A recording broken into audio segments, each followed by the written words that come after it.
a jornalista Raquel Benini.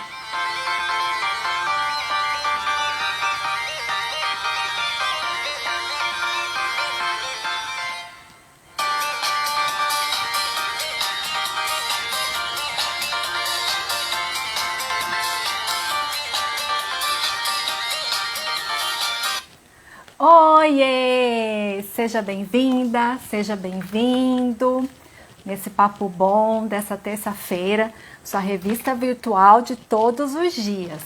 Durante essa semana, a gente colocou bastante informação, conteúdo sobre o assunto que a gente vai tratar aqui hoje. Então, quem não teve tempo de olhar no nosso feed, vai lá, tem um monte de coisa legal, tenho certeza que você vai adorar. Hoje a gente vai conversar com a Aretusa. Ela é especialista em economia, doutora em desenvolvimento econômico e também é socióloga, várias formações. Já vou contar para vocês aqui direitinho. Ela já chegou, eu já vou chamá-la e aí a gente já começa esse papo, tá bom? Vamos ver se ela chega. Vou entrar e convidar. Ela aceita o convite e já vem conversar com a gente. Pronto, tá entrando. Oi, Olá, tudo bem? tudo bem? E vocês? Como vocês estão? Tudo ótimo, tudo em paz. Ó, a Aretusa tá falando lá de Pirassununga e eu tô aqui em São Paulo e a gente conversou um pouquinho antes de entrar no ar, só para fazer um aquecimento, né, Tusa? Bastante, né? Já era outro papo bom. Era Já outro papo bom. temos a próxima pauta. Isso. Muito obrigada por você ter aceito o convite, por você estar aqui com a gente hoje, trazendo informações que com certeza vai agregar bastante e que a gente possa ter aí um papo bem gostoso, viu? Muito obrigada. Eu que agradeço o seu convite, é um prazer estar aqui falando com você. A gente mata um pouco a saudade e fala de assuntos bons. É isso aí. Ó, já tem um oizinho aqui para você. Ó, Tá te assistindo do tô te serviço. assistindo do serviço. Tudo bem com você? Olha quem tá aí. Ai, que bom. É bom quando a gente tem a oportunidade também de ver os amigos, né? Eu tô vendo aqui a Lilian, o Márcio, bastante gente que já está entrando para acompanhar a gente. Aretus, eu quero te apresentar para o pessoal aqui, porque você tem uma vasta lista aqui de formação, de estudos. Então, a Aretusa Zero, ela é cientista social e pedagoga. Ela fez o mestrado em História da Economia e o doutorado em Desenvolvimento Econômico. O mestrado você fez na Exalc e o Não, doutorado ao não, contrário. os dois, o mestrado e o doutorado eu fiz na Unicamp, lá em Campinas. Na Exalc Ah, eu tá. fiz um MBA em gestão de Ah, legal. negócio. Ai, muito bom. Ai, muito legal. Eu fico muito feliz, assim, de... A gente estudou juntas, né? Fez magistério e tudo mais, para a gente ver, né? As nossas amizades, as pessoas que estiveram com a gente em uma parte importante da vida, né? O caminho que elas percorreram é muito legal. E depois a gente retoma, né? E acaba se encontrando de novo. Isso é muito prazeroso. Fico muito feliz. O Ademilson acabou de falar boa noite aqui. O Ademilson ele faz parte do nosso núcleo de educação financeira. A gente tem Ah, um que núcleo legal. que a gente está criando e com uns 6 pesquisadores mais ou menos, e ele faz parte desse núcleo. Que a gente Ah, vai que bom. Que legal. E são pesquisadores de diversos locais ou são Sim, o pesquisadores Ademilson, só por de exemplo, é Minas? da Bahia. O Nossa, Ademilson é da Bahia, ele estuda a educação financeira com os pescadores.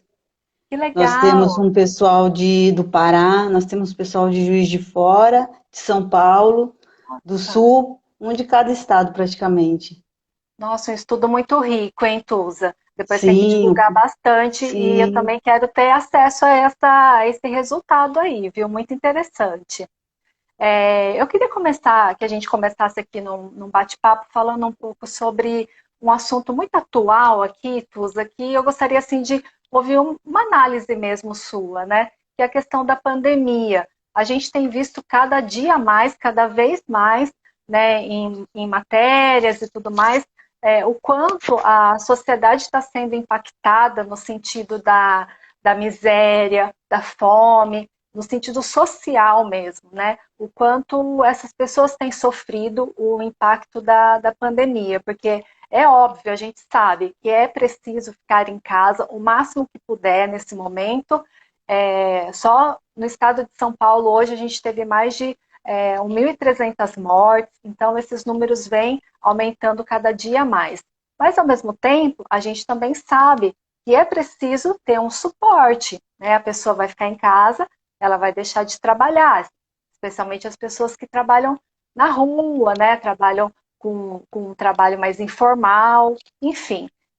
Eu queria te ouvir um pouco, Aretusa, sobre essa situação que é econômica, mas eu acho que é muito mais social, né? Sim, eu não tenho dúvida que a pandemia ela veio escancarar a desigualdade social que existe no Brasil. Então, nós ficamos em dois extremos: aqueles que consomem e aquela população que já não consumia. Então, aquele que já não consumia, que era aquele pobre, ele está numa situação que ele depende hoje de um auxílio emergencial. Então, esse é um contexto que a gente não esperava. Eu falei da pandemia há um ano atrás, e o discurso, ele era um discurso menos pessimista. Era pessimista, mas nem tanto. Pessimista em que sentido? Quando a gente começou a pandemia, em menos de 3 meses, as empresas, muitas portas já estavam se fechando, nós percebemos já que a população não estava preparada financeiramente e economicamente para encarar uma pandemia. E uma das questões principais foi o quê? A população não tinha uma reserva de emergência. O que é essa reserva de emergência? Seria uma quantia de dinheiro que conseguisse manter a sua sobrevivência, né, por uns meses.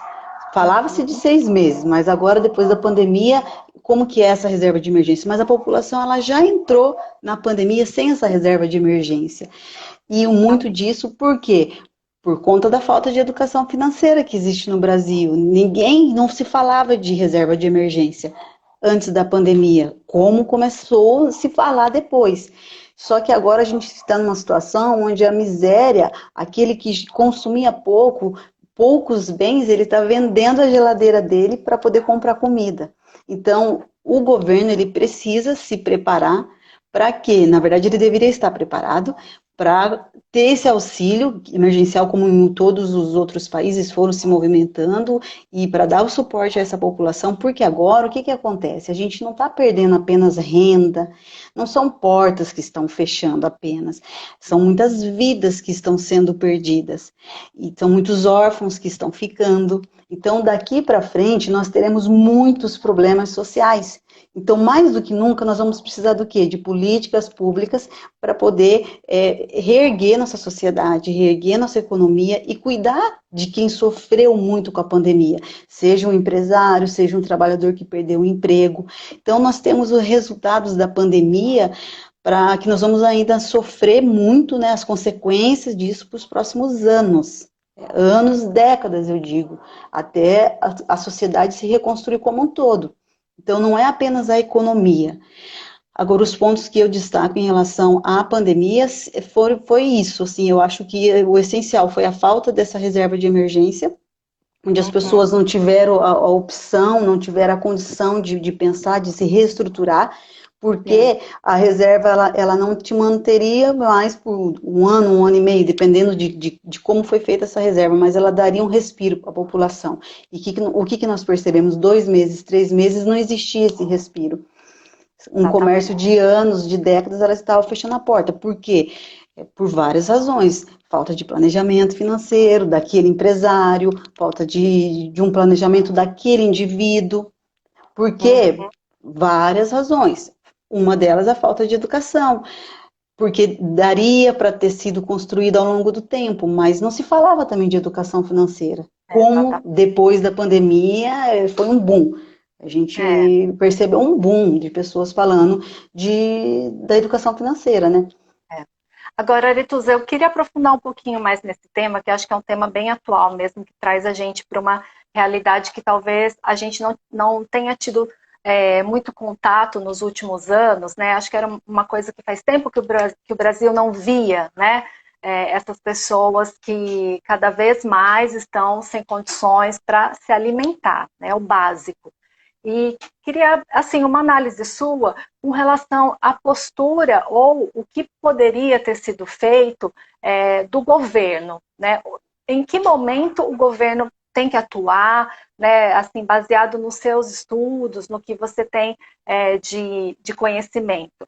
O governo, ele também é responsável por isso ou é só o indivíduo? Ele apenas teria que se mover para que isso não acontecesse? Eu acho que não é colocar um culpado, mas todo mundo tem uma parcela. O cenário ele é muito pessimista, só que e faz com que a gente fique muito imobilizado. Você fica engessado. Só que é nesse momento que a gente precisa mudar. Nós precisamos nos mexer e é nessa hora que, por exemplo, um espírito empreendedor surge.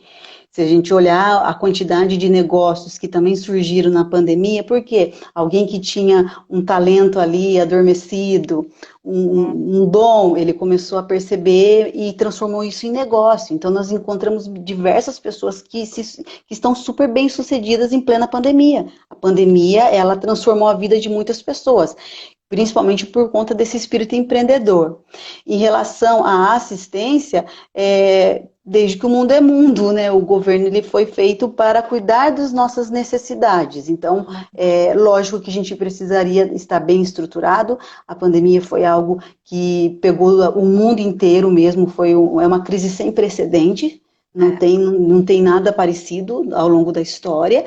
E nós pegamos um momento em que nós não tivemos, talvez, uma estrutura política, econômica, que conseguisse pensar de uma maneira um pouco mais racional, levando em consideração os problemas que realmente deveriam ter sido levados na hora certa. Então, hoje nós estamos colhendo as consequências disso.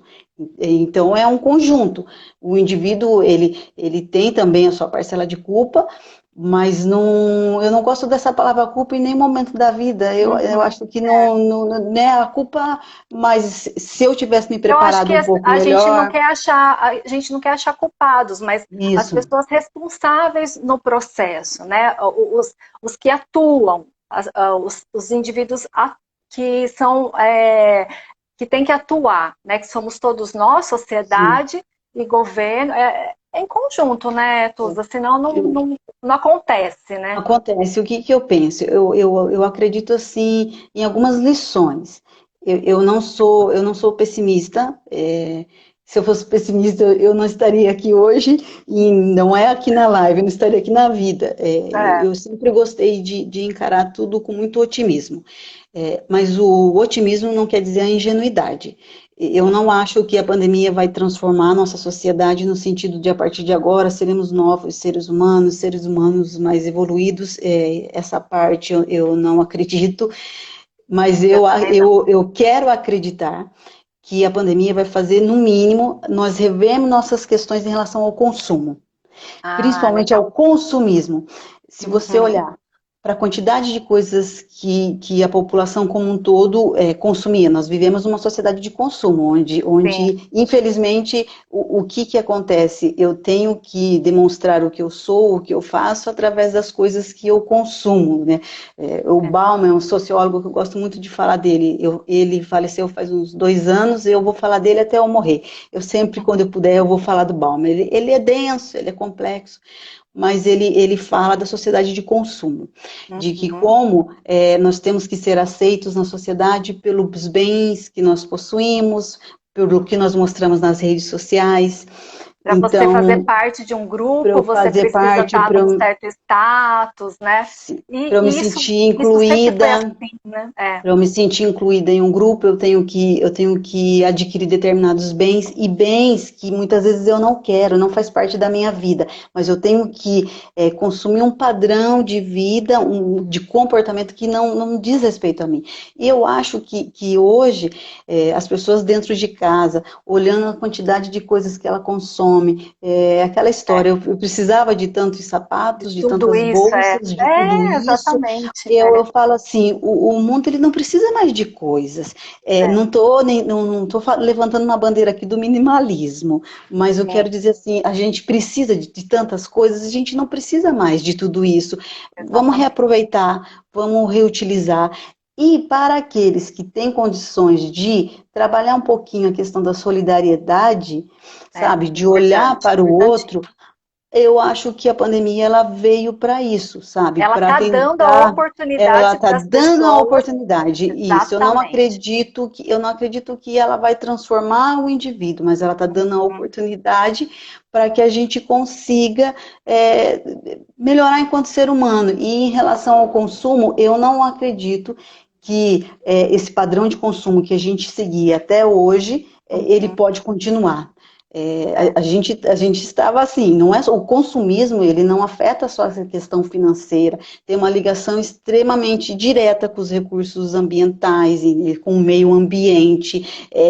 A questão é muito mais complexa do que se pensa. A quantidade de plástico que a gente produz, nossa, sim, enfim, é infinito. a discussão ela poderia ir para um viés assim, sabe, infinito. Só que, então, voltando, né, na pandemia, eu acredito dos aprendizados. Então, eu acho que a crise, a gente pode crescer na crise. Então, olhar a crise com otimismo e, como eu disse, pensar naquelas ideias que eu sempre tive, mas deixei ali adormecida. Será que É, essa minha ideia não pode virar um negócio? E a questão dos próprios empresários que se reinventaram. Eu sim, não usava tecnologia, eu não fazia o delivery. O delivery, assim, principalmente para quem é do interior, sabe que tem alguns comércios, e você conhece Pirassununga, a gente sabe que existiam alguns lugares que as pessoas elas não trabalhavam com delivery, era como isso não faz parte é, da minha rotina, e de repente eles tiveram que se adequar à própria tecnologia. Não faço uso de tecnologia, aquela história, eu só trabalho com dinheiro, isso não dá mais, isso não não dá tem mais. mais, exatamente. O Então Aretusa, diga, vai, conclui. eu acho Não, isso, eu acho que a gente pode crescer na pandemia. Nada não é uma visão romântica, é uma visão um pouco realista no sentido de vamos aproveitar isso, né, e crescer enquanto ser humano e enquanto consumidor rever esse padrão de consumo que tem se arrastado nas últimas décadas, sabe, sim, do consumismo, esse consumismo consumismo, né? exagerado. Eu acredito que é Ó, um caminho.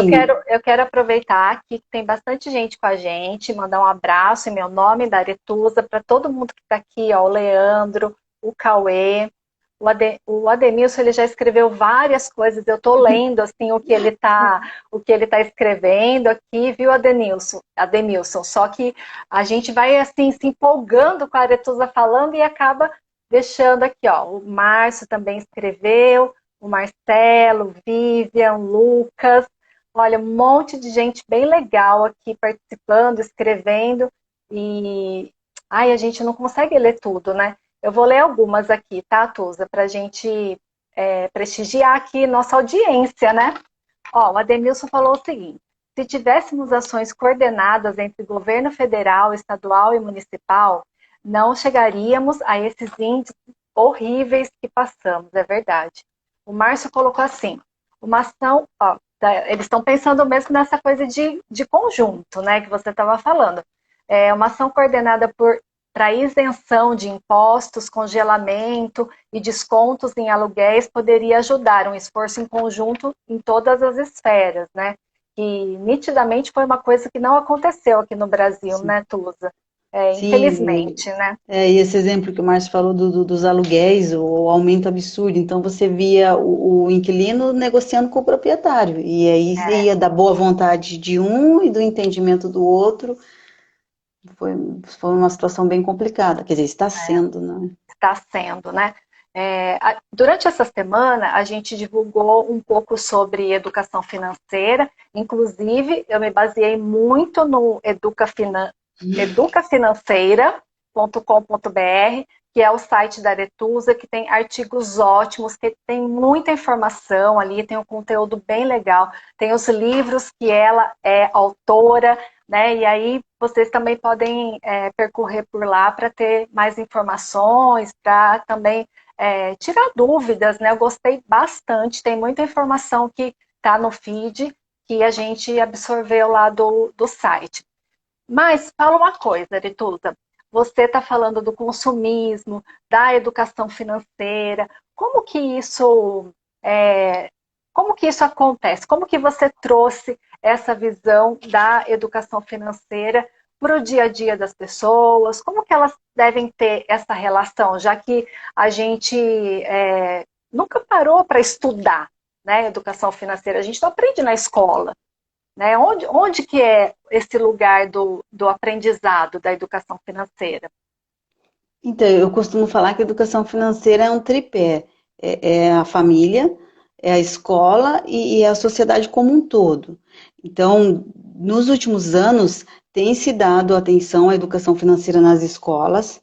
Agora, em 2020, a Base, né, Nacional Curricular, a BNCC, ela trouxe a educação financeira como uma das habilidades para serem trabalhadas, como um tema transversal. Então, estão dando mais atenção a esse tema nas escolas. Mas isso, assim, ainda é um trabalho de formiguinha, né? Não são todas as escolas que adotam, e muitas vezes adotam de uma maneira interdisciplinar, onde associam muito a educação financeira à matemática, e educação Tá. financeira não é matemática, educação financeira é muito mais que isso, educação financeira é uma disciplina que na verdade, ela é interdisciplinar, ela trabalha todos os aspectos, e principalmente os aspectos comportamentais.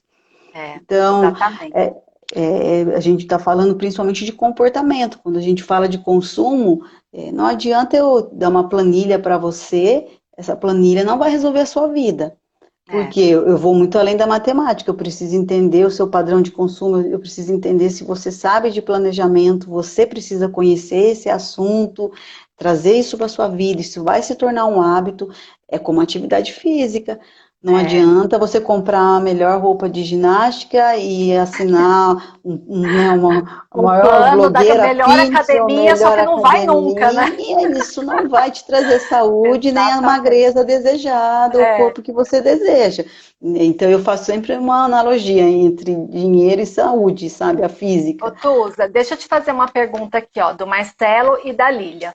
Como investir, guardar e economizar em tempos de crise? E qual o percentual do salário recomendado mensalmente para se poupar e investir? Quando as pessoas se preocupam com essa questão do salário, da crise, da reserva, especialmente no momento de crise, né? É possível fazer essa reserva no momento de crise? A gente tem que vir se preparando para esses momentos na nossa trajetória, né? Como que a educação financeira coloca isso para a gente, Tusa? Então, primeiro é você olhar os seus hábitos, olhar para você e para sua família, porque a educação financeira ela tem que partir de todos ali dentro da casa. Então, é todo mundo trabalhando em conjunto, falando a mesma língua, principalmente as crianças, né? Por isso que eu trato de educação financeira para a criança. Mas quando se fala de educação financeira, você percebe que as pessoas, uma das primeiras palavras que vem na mente dela é investimento. E o investimento está lá, é quase o último. Por quê? Vamos lá, você tem dívidas? Você tem dívidas para pagar? Você quer Todo mundo investir e você ainda está pagando muitas dívidas com juros altos. Então, juros assim, primeiro é você fazer um planejamento, estruturar, porque como é que eu vou investir um dinheiro se eu estou devendo? E começa por aí. Então, assim, o que eu estou fazendo com o meu dinheiro? Então, como eu vou gastar? Quanto que eu vou guardar? Tudo isso vai depender da sua realidade. Não adianta eu dar uns números mágicos para vocês. Tem alguns que falam assim, guarde 50% para todas as necessidades básicas, 35% para os seus hobbies e outras coisas mais. Daí você investe 15%. Como é que a gente fala isso em plena pandemia, onde as pessoas, por exemplo, não têm dinheiro para comer? Então, isso é uma situação extrema. Como é que eu peço para alguém que não tem dinheiro guardar um dinheiro? É muito complicado. Ela está dependendo do auxílio emergencial, como é que ela vai guardar ou investir R$ 200, 300, 600? Não vai. Mas, como você falou, era a longo prazo. O que acontece? As pessoas acham que guardar dinheiro tem que ser muito. Ah, não, por que que eu vou guardar R$ 10? Por que que eu vou guardar 100? Por que que eu vou guardar 20? Por que que eu vou guardar? Não, eu teria que guardar 1.000, eu teria que guardar 10. Não é assim.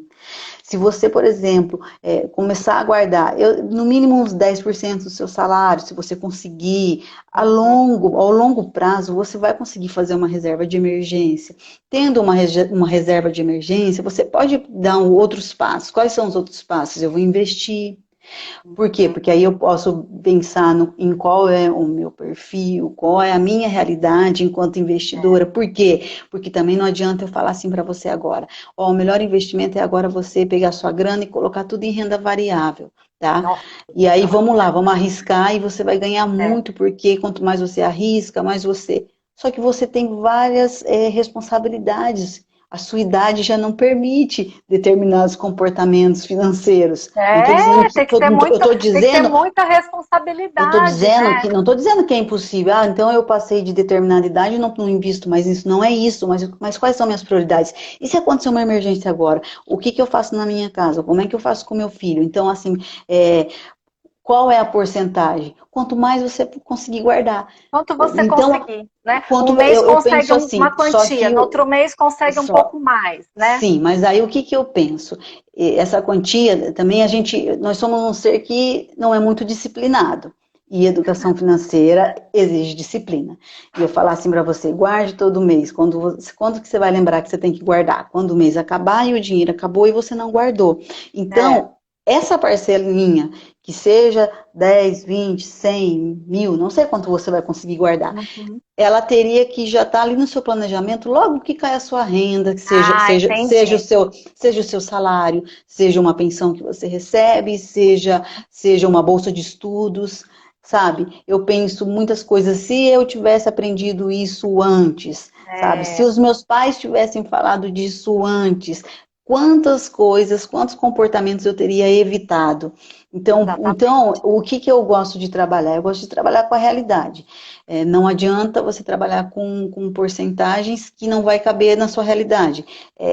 Volto lá, é como eu falar para você, você vai perder 2 quilos em um mês, 3 quilos em tantas É, semanas. Qual é a sua realidade? Você consegue consumir aqueles alimentos? Você consegue fazer aquela atividade física? Com o dinheiro é a mesma lógica, só que o que que eu penso?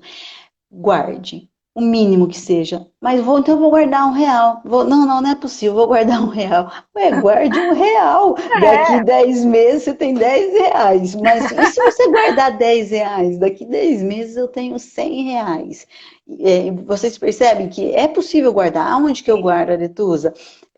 Daí vai depender de você. Embaixo do colchão não é uma boa. Não, não é uma boa. Não é uma boa, embaixo do colchão não é uma boa. Você E eu quer, a conheço gente que princípio, faz isso, você ah lá, acredita?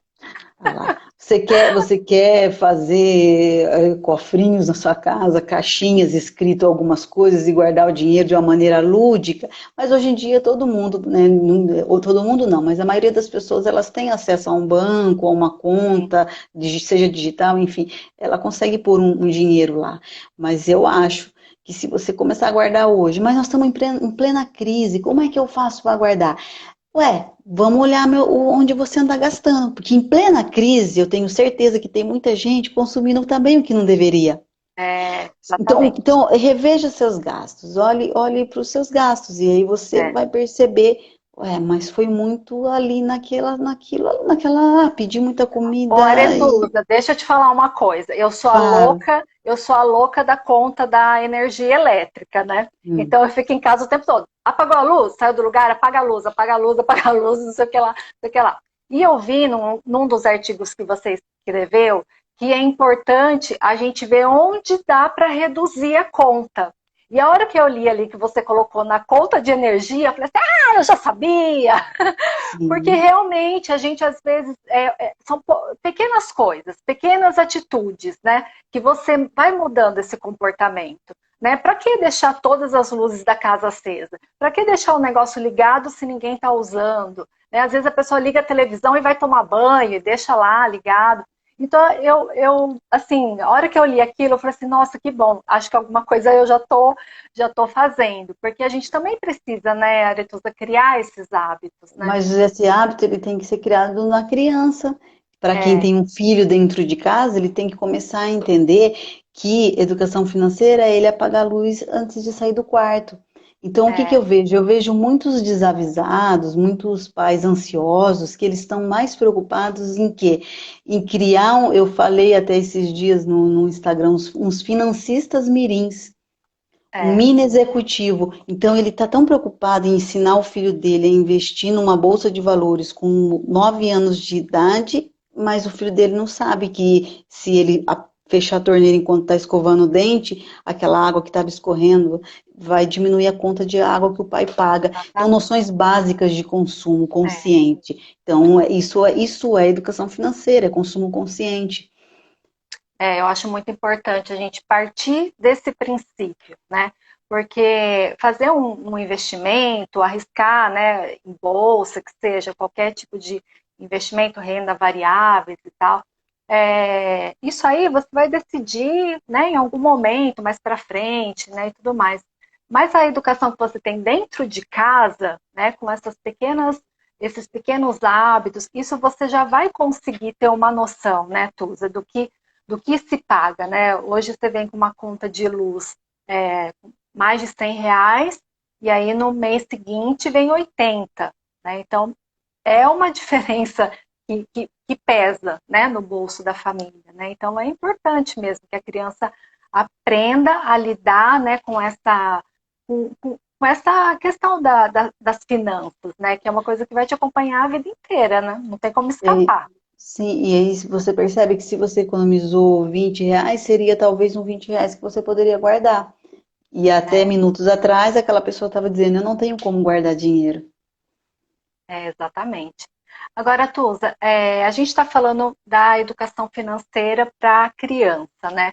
Que é importante a criança já ir se conscientizando, né? Dessa mudança de hábitos e tudo mais.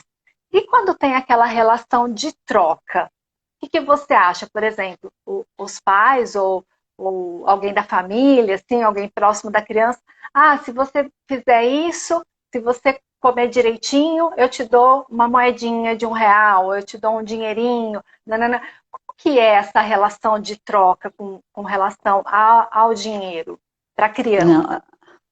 Não, eu não sou bom a favor. Se você comer direitinho, eu dou a moedinha, eu faço o papai engolir a moedinha, né, nessa troca. Eu prefiro que o pai engula a moeda. Você vai encontrar pessoas falando que, vai lá, coloca a aguinha pro cachorro que você ganha R$ 1. O dinheiro, a relação com o dinheiro, não pode ser uma moeda de troca. Tanto é que a mesada, muita gente utiliza a mesada como uma moeda de troca, e não é. Ele tem que comer direitinho, porque o alimento faz bem para a saúde, ele tem que conhecer os alimentos, e você, enquanto pai, vai ter que ensiná-lo a comer. A Aham. relação com o dinheiro é outra. Dinheiro é para que ele aprenda a lidar com o consumo, com as relações, né, com os hábitos financeiros dele, que ele vai criando, construindo, para que no futuro ele seja um adulto mais consciente, não seja um adulto inadimplente, não seja um adulto endividado. Essa troca, lava uma loucinha, né, arruma a sua cama e você ganha uma moedinha. Essas questões são questões domésticas, Sim. do cuidar da casa, um arrumar a cama, o cuidar do cachorro. O cachorro foi um Isso. pet que você escolheu, você quis o cachorro, então agora você precisa cuidar dele, independente de ganhar dinheiro, você quis aquele cachorro. Então, são noções, são valores que tem que ser passados para as crianças, independente do que ele vai receber em troca. Porque ele tem que cuidar, ele tem que cuidar do quarto dele, ele tem que cuidar da cama dele. Agora, o receber dinheiro, quando, por exemplo, assim, se você for lavar o seu carro, você ia pagar para alguém lavar o carro, por exemplo. Eu ia pagar R$ 40 para alguém lavar meu carro, R$ 50. Você pode propor para o seu filho, por exemplo, eu ia pagar R$ 40 para lavar o carro. Então, olha só, você vai me ajudar a lavar o carro e você vai ganhar R$ 20. Mas Legal. aí ele está entendendo assim, eu ia pagar por esse serviço, não vou pagar, nós vamos fazer junto e eu te dou uma moedinha. É Uhum. diferente. Eu vou cortar a grama agora aqui. Mas ao Sim. invés de eu chamar o jardineiro, você vai me ajudar, você vai juntar a graminha enquanto eu vou passando a máquina. Ah, eu pagava lá R$ 50 pro jardineiro, hoje eu vou te dar o dinheirinho que era do jardineiro para você guardar Ah, no que seu cofrinho. legal. Percebe que é diferente do que falar assim, Sim, ó, deu comida pro cachorro. O cachorro é seu, é da família, vocês escolheram ter o sim. cachorro, então você tem que dar comida pro cachorro. Agora, se por exemplo, se você for levar um cachorro pro pet shop que você vai gastar, olha, Sim. daí você pode falar, ou eu não vou levar o cachorro para tomar banho no pet shop, nós vamos fazer isso em casa e você vai me ajudar. Põe a mão na É, massa essa é aqui, uma e atividade aí, que une, né, a criança com a família, com sim, os pais. sim. E aí você dá o valor. Que valor? Jamais alguém tem que definir um valor para o pai do que. Mas É, aí você vai ver a sua realidade, mas sempre saiba que o menos é muito mais. Como é, assim? A criança ela aprende muito mais com a falta do que com o exagero, com o excesso. Então é. é muito melhor ele ter que nem uma mesada mais enxutinha do que um dinheiro que acaba o mês e ele continua gastando e o dinheiro não acaba. Para que isso? É muito É. complicado. Olha, Mas não Tuta, pode ser moeda de troca. eu também acho, concordo com você nesse Mas aspecto. assim, isso é a minha opinião. Eu já vi pessoas falando em rede de TV que não, dá aguinha pro cachorro e você vai lá e dá uma moedinha pro seu filho. Respeito os pontos de vista, mas assim, em algumas coisas eu não posso mudar minha opinião. Eu acho que o cuidar, o zelar pela casa, pelos seus brinquedos, pela sua tarefa da escola, é a mesma coisa. Você não pode associar dinheiro a rendimento escolar. Ah, foi bem na escola, ganha dinheirinho. Foi mal na escola, não ganha dinheiro. Não, se ele foi mal na escola, a gente tem que entender o que é que está influenciando o mau rendimento dele. Ele não está Sim. estudando, ele está com dificuldade de aprendizado, de aprendizagem. O problema é a escola. Qual é o problema? Existe um problema Tem que maior. buscar essa questão que é fundamental, né? Não simplesmente a moeda de troca, né? Isso é muito E mais olha, Aretusa, complexo. eu penso que você tem know-how para realmente opinar, sabe? Você é uma estudiosa da área, inclusive os seus livros, eles trazem esse tema, né? É claro que as opiniões divergem, cada um pensa de uma forma, mas, assim, você tem credibilidade e você tem essa autoridade para trazer essa sua colocação, porque, inclusive, você é autora de livros pedagógicos, né, que podem ser levados para as escolas e trazer esse conhecimento para a criança. Me fala uma coisa, Arituza, que idade você acha que a criança, que o aluno, ele já pode começar a tratar desses assuntos na escola? Na verdade, o assunto relacionado à educação financeira, a dinheiro, eu falo que é tratado desde quando ele está na barriga da mãe. Por quê? Porque você olha os pais, eles planejam o quarto, eles planejam. Eu estou falando de uma realidade favorecida, né? Tá, Mas como que eles trabalham a questão do dinheiro, né? Então eles pensam na sessão de fotos, eles compram a camisa do Corinthians para aquela criança, a camisa do Palmeiras. Mas ninguém é, pensa assim, e o casal vai falando de outras coisas. Então ele sonha com o nome, ele sonha com a profissão, ele vai ser, já vislumbra, né? Até o gosto visualiza mil musical. coisas para o filho. Sim, o gosto musical e tudo. Mas ninguém fala de dinheiro. Ninguém fala assim, como que vai ser a relação a partir de agora, nossa relação marido-mulher com essa criança dentro de casa? Como que a gente vai fazer algum tipo de seguro para ele a partir de agora? Ele vai ter uma previdência privada a partir do momento que ele nascer. Ninguém fala de dinheiro. Então, eu já começo por aí. Eu acho que desde quando você pensa num filho, ele está na sua barriga, você tem que falar de dinheiro. Quando a criança começa a O entender, dinheiro nesse sentido de lidar bem, né? Não o dinheiro no lidar sentido bem, de ambição, né? não. Né? É outra coisa, É né? outra coisa, é como o dinheiro pode te trazer qualidade de vida, como ele pode trazer coisas boas e situações, sensações boas para a sua família. Que sensação? Um conforto. A gente não pode mentir, o dinheiro ele consegue te trazer uma melhor qualidade de vida, Você consegue adquirir bens, adquirir coisas que vai te deixar mais tranquilo em casa, a família, o filho.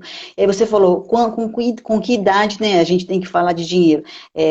Desde a pré-escola já é possível falar. Por quê? Ah, que Porque a legal. criança, ela já tem noções, sim, de consumo. Se você olhar uma criança com 3 anos, por exemplo, ela já identifica o M do McDonald's, ela já É, aponta, ela já sabe, ela já faz birra. Ela pode não saber que a moeda dela é o real, ela não vai falar de cotação, mas ela tem desejos e ela já expõe esses desejos. Então é aí que cabe você começar a mostrar de onde que vem o dinheiro, que o dinheiro vem do trabalho, porque senão a criança ela cresce achando que o dinheiro ele vem do caixa eletrônico, entendeu? De uma maneira que é mágica. só apertar o botão e o dinheiro sai, né? Sim, Não, de uma maneira mágica. Agora, o que que é, acontece? É tudo com a sua devida responsabilidade. Então, quando a gente fala de uma pré-escola, ou do ensino fundamental 1, que é o nosso antigo, a primeira série, segunda, terceira, né, o quarto ano, aham, tudo é muito mais lúdico. Então, é, você tem que trabalhar, e principalmente o que? A questão do consumo consciente, uhum, sabe? É principalmente essas noções de economia, sabe? Economia doméstica e essa questão de onde vem o dinheiro. Então, ele vai conhecer as moedas, ele vai entender que cada país possui uma moeda, ele vai falar da história do dinheiro. Então, ele vai entender de onde veio o dinheiro, ele pode fazer uma viagem na história, pensando na questão do escambo, desde quando as civilizações, né, quando não existia uma moeda, quando a gente trabalhava com, era o escambo, a troca, enfim, é, tudo pode ser trabalhado com a criança. Então, desde da pré-escola, você já pode trazer essas noções, mas é aí que tá, com muita cautela. Por quê? Porque aham. senão você vai querer construir um empreendedor mirim, antes Que não mesmo é o dele caso, saber, né? antes dele saber que ele tem que apagar a luz, antes dele saber É, que o dinheiro não nasce em árvore. Então, são noções e vai respeitando cada faixa etária. Até é. você trazer noções de investimento, noções de empreendedorismo, você fala de profissões, mas isso no ensino fundamental 2, no ensino médio, e Aí você você acha fala, que já é um momento em que pode avançar nesse assunto, o adolescente já vai começar a ter mais contato, né, com essas coisas, porque talvez ele sim, já comece a ter alguma renda, né, ele, enfim, sim. E muda, né, o outra, cenário. ele já está definindo uma profissão dele, Uhum, ele já está pensando, e muitas vezes essa profissão, que é um dos erros também, ela é definida, primeira coisa, pela questão financeira. Então, a gente vê o que a gente encontra vários profissionais frustrados, por quê? Porque eles realizaram o sonho do pai, ou eles escolheram uma profissão porque era uma profissão que rendia bons frutos financeiros. Só que a gente sabe que essa geração, ela, durante a vida dela agora, se a gente pegar essa geração alfa, uhum, eles terão mais 5 profissões ao longo da vida delas. Vai mudar. Eu, na verdade, eu não sei qual é a profissão daqui a 10 anos, o que o meu filho será. Eu não sei qual é a profissão do momento. Algumas estão muda muito, sumindo né? e outras estão se transformando. Então, e é por isso que é interessante a gente, nessa fase, onde ele já é aquele adolescente, trazer essas noções, sim, de um consumo, mas assim, algo um pouco além da relação direta mesmo com o dinheiro, porque provavelmente se ele não recebe uma mesada, ele recebe um dinheiro, ele já sai com um amigo, e ele Uhum, precisa ter essas noções de formas de pagamento, o que é, é um cartão de crédito, noções de juros, como os juros podem fazer bem para a nossa vida, se você tem um investimento e como ele pode fazer mal, sim, se você tem uma dívida. Então, exatamente. aí você pode avançar, e principalmente avançar na questão do empreendedorismo. Porque aí muitos jovens já saem dali com uma ideia empreendedora. E isso é possível Olha, e isso eu Tuda, já vi. você acredita que o empreendedorismo é a prática já, não vou dizer do futuro, porque eu acho que já é do presente, mas você acredita que é a prática que a gente vai ter aí para os próximos tempos, assim, pelo menos décadas, não sei como a gente pode temporizar isso, e se é que pode, né? O empreendedorismo ele faz parte, né? O brasileiro ele tem muito essa via, né? Inovadora. Nós somos um povo Uhum, muito criativo. E eu acho que a partir de agora, principalmente para aqueles que perderam a renda ou que estão tentando mudar mesmo de vida, mudar de carreira, fechar ciclos, eu não tenho dúvida que o empreendedorismo é algo que pode favorecer demais a Legal. nossa sociedade como um todo. Mas aí é interessante nós pensarmos no empreendedorismo que vai trazer benefícios para aquele que empreende, mas e Uhum. benefícios para a sociedade e benefícios para o planeta. Então é interessante a gente vir com, né, com umas ideias, pensando nas questões do meio ambiente, pensando na questão da renovação dos recursos, da reutilização das coisas. Senão é Um mais lixo empreendedorismo que produzido. seja um pouco mais, que seja um pouco mais sustentável, né? Que tenha aí uma visão, né, do futuro mesmo, né? Ou Sim. vendo tudo que está acontecendo hoje, né? É, ó, tem um comentário aqui, até por conta da escassez de emprego formal também, né? Eu acho que é um outro ponto com relação ao empreendedorismo, né? Acredito que emprego com CLT, direitos, né, isso me parece que já está, né, meio que se restringindo, né? Então, a gente vai precisar mesmo se reinventar, se renovar e aprender coisas novas, tanto na questão social quanto na questão econômica, que na verdade elas estão muito ligadas, né, Tusa?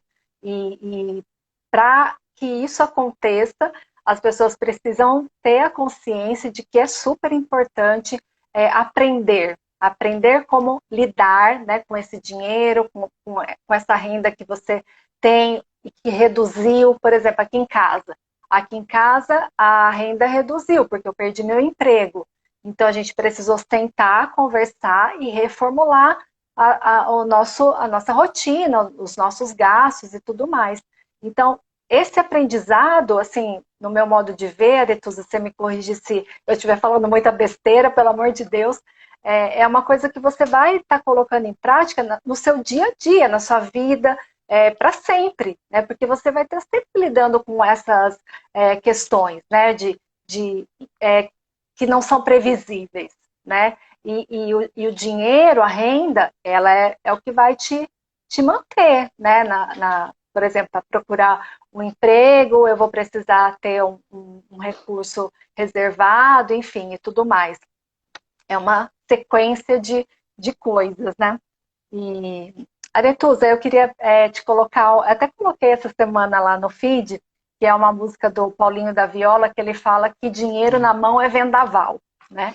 É, e eu acho que parece que quando a gente vê mesmo o dinheiro até na conta, guardando, assim, você começa a ver uma promoção ali, ver uma Black Friday, ver um negócio, fala, eu tenho esse dinheirinho aqui, eu vou torrar, né? É, que você indica, assim, sugere, né? Tipo, eu esqueço que eu tenho aquele dinheiro, né? Como que as pessoas vão lidar, né, com isso? Porque, por exemplo, a gente estava falando de educação financeira desde a infância, né? Os meus pais, eles fizeram uma poupança para mim e para minha irmã quando a gente nasceu. E aí, ele inventou de dar o cartão da poupança na nossa mão quando a gente tinha 16 anos. Minha irmã tinha 18 e tinha 16. Só que ele não explicou pra gente. Olha, esse é um dinheiro que eu tô guardando. Fez assim, ó. Torramos tudo. Então, assim, não adianta também, né, Aritus, os pais terem essa preocupação, mas também não ter a conversa, né, o diálogo, né? Sim, dinheiro na mão é vendaval. Se você não tiver algumas questões já pré-definidas. Então, para onde vai? Qual é a caixinha que vai esse dinheiro que eu recebi? Consumir é muito bom. Eu não É. acho ruim consumir, só que a gente tem vários gatilhos mentais. Isso a psicologia econômica ela explica. Então, se você receber um bônus agora, o que você vai falar? Ah, eu recebi um bônus, eu mereço, porque olha só, estamos em plena pandemia, estou aqui cansadinha em casa, estressada, eu É, mereço me dar um presente. Então isso. a gente encontra artimanhas para justificar o consumo. E agora o que acontece? Você pode comprar 24 horas por dia. É, entendeu? É só você acessar um celular, enfim, você está comprando, então está muito fácil comprar. sim. Então, por isso que você tem que ter essa disciplina. Porque a gente vive numa sociedade que é uma sociedade de consumo, que o tempo todo ela tem armadilhas, ela está te mostrando o tempo todo. Então, assim, na TV, nas suas redes sociais, se você fizer a busca de um produto agora, você sabe que o tempo todo agora vai aparecer esse produto e outros mais, e É. compre esse, leve esse também. E aí você fala assim, nossa, mas olha só, Vou esse perder custa essa X. oportunidade. Sim, esse custa X. E mais esse aqui, olha como esse está baratinho, então vale a pena, mas isso são gatilhos que Sim. você vai construindo, criando, e o próprio mercado ele utiliza algumas questões que é para induzir o consumidor. Então, assim, ó, últimas peças. Aí você fala Ah, assim, nossa, eu estou aqui com meu bônus, com esse dinheirinho na minha mão, e é a última peça, então eu tenho que comprar, porque senão não vai ser, né, não tem para mim. Ou então é, coloca um preço muito elevado e depois um bom desconto, e você se amarra àquele preço mais alto. Só que você não consegue pensar de uma maneira racional que aquele preço baixo, que não é baixo na verdade, é o preço real do produto. E é é, aí que essas Black Friday elas vão levando as pessoas. Agora, por exemplo, o mês de março foi o mês tem o Dia do Consumidor. é, o dia do Aí consumidor. agora eles transformaram o Dia do Consumidor no mês do consumidor. Aí o mês do consumidor não é um mês do consumidor onde tem conversas, onde tem debate sobre consumo, consumismo, planejamento. É um mês onde só tem promoção, né? É, E aí vamos consumir. Daí se você fala assim, eu estou no mês do consumidor, foi o mês que foi feito para comprar. Poxa, mas logo depois do mês do consumidor vem a Páscoa. Pô, mas depois da é, Páscoa vem. Nós sempre temos uma data comemorativa. E aí, por isso que eu digo, se tiver na sua mão e você não tiver essa disciplina ou tiver passando por algumas questões, provavelmente esse dinheiro pode ser um vendaval mesmo, ele vai sumir na sua mão. Porque é. nós sabemos que, além dessa questão do consumir para me dar de presente, consumir porque eu mereço, tem pessoas que sofrem um transtorno de consumo compulsivo. Isso é uma Sim. doença, chama oniomania. É uma doença e um consumista compulsivo, um dinheiro na mão, é muito complicado. Nossa, com certeza. Eu não conhecia o nome da doença, também conheci lendo seus artigos e é muito interessante, né, a questão que também se preocupou em trazer um tratamento para essas Sim, pessoas, né, que sim. é na USP, né, acho que é aqui em A São Paulo, USP né? mesmo, a USP tem um grupo e o que que acontece? Muitas vezes a gente não percebe isso. Por quê? Porque o comprar faz parte da nossa rotina. Você sair do shopping cheio de sacolas ou do mercado, seja lá onde for, cheio de sacolas, é comum na nossa sociedade, porque a nossa sociedade é consumista. Então, o que que acontece? Muitas vezes a pessoa sofre desse transtorno e Uhum. não recebe esse acolhimento. Então, É, é muito complicado. E em casos extremos, as pessoas cometem até suicídio. É um pois problema de saúde mesmo, entendeu? é. É um problema comportamental, mas que gera vários prejuízos, não só financeiros, não só financeiros. Ó, a Zélia está falando que quando a pessoa perde o emprego e não tem outra renda, se não tiver controle, vai tudo embora, né? E é verdade. Tem alguma outra coisa aqui que ela escreveu que não está dando para ver, mas deu para entender aqui o sentido. É verdade mesmo, né? É essa coisa que que você vem falando, né, Aretus? É você se preparar para um momento de crise, né? Que pode chegar a qualquer momento, isso é uma coisa imprevisível, não tem como você saber em que momento vai acontecer, mas que você esteja preparada para, né, quando acontecer, né? Não, não dá para esperar. E se não acontecer, você pega esse dinheiro e faz alguma outra coisa legal que você queira, né? E tudo mais. Sim, pensando sempre numa qualidade de vida, sabe? Para Sim, você, para a família, porque quando a gente pensou no tema, né? Como a educação financeira pode fazer a gente viver ricamente, né? O ricamente não é no sentido de acumular dinheiro ou bens, de ter uma vida repleta de boas sensações. Aí você vai falar assim, mas o dinheiro me traz boas sensações. Sim, o dinheiro te traz, ele te traz uma qualidade de vida, ele te proporciona, né, situações boas, você pode comprar bens, mas assim, quando você vive só em função de ganhar dinheiro e acumular, é uma vida muito sofrida. As pessoas que vivem pensando apenas no acúmulo e vivem em função do dinheiro são pessoas que têm medo. Então, o que que acontece? Quando a gente fala de educação financeira, eu falo assim, construa uma reserva de emergência, guarde um dinheiro para fazer uma boa viagem, pense numa casa ou o que você quer comprar, escolas, tudo isso envolve dinheiro, envolve dinheiro, Sim. envolve dinheiro. Mas e aí como que eu consigo dinheiro? Trabalhando. Pelo menos assim, lá no passado era assim, as pessoas ganhavam dinheiro trabalhando. Hoje a gente viu uma realidade que as pessoas que trabalham ganham menos dinheiro. As que cometem coisas ilícitas, elas enriquecem de uma maneira, mas isso não vem ao caso, não é isso que nós vamos ensinar. Eu vou continuar ensinando que eu tenho que trabalhar e estudar. Então eu acredito nisso, vamos estudar e vamos trabalhar. Só que em certos momentos você, ou melhor, em algum momento você tem que parar e olhar e falar assim, por que que eu estou trabalhando? Eu trabalho só pelo dinheiro, eu tenho que trabalhar pelas sensações. Aí você fala que qual a sensação? Então eu quero comprar um carro novo, mas assim, por que que você quer comprar um carro novo? É por status? É para mostrar um padrão de vida? Ou é porque você quer ter um conforto com a sua família dentro do carro? Então, aí, se você me falar, eu queria ter um carro confortável com a minha família, me convence. Se falar que é para o status, é complicado, acho melhor você rever. Então a gente precisa de vez em quando perguntar para a gente quais são as sensações que fazem diferença na minha vida. É só o que tem preço? Porque o que tem preço é isso, ó, eu estou comprando, então eu estou acumulando uma boa roupa, um bom carro, bens materiais têm preço, você paga.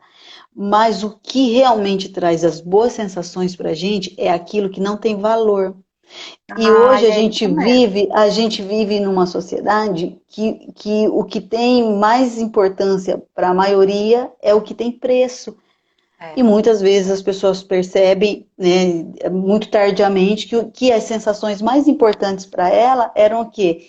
As que têm aquele valor. Que valor? É como se fizesse um exercício. Pergunta para a galera que está aqui agora. Me fala, se você fechar o olho, o que te traz? Qual é a sensação que você quer sentir por mais anos na sua vida?